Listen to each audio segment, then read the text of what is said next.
Hey guys, in this video I'm going to show you how to enroll in Zelle with US Bank. The first thing I want you to do is launch up the US Bank app, come here and click on Send Money with Zelle, click on Get Started, and then you just need to choose your email or mobile number from your bank profile. We'll select our mobile number, click here on Continue, and then you want to enter the 6-digit verification code.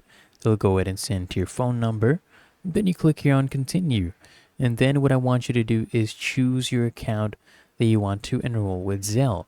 And your payments will basically be deposited into this account. So choose this checking account right here.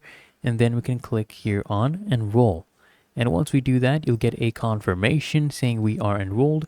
And you can start receiving and sending money with Zelle. Then you can click here on Done. And that is how to enroll in Zelle with US Bank. Found this helpful, make sure you smash the like button and subscribe to Answer Unlocked. Really helps me out as well.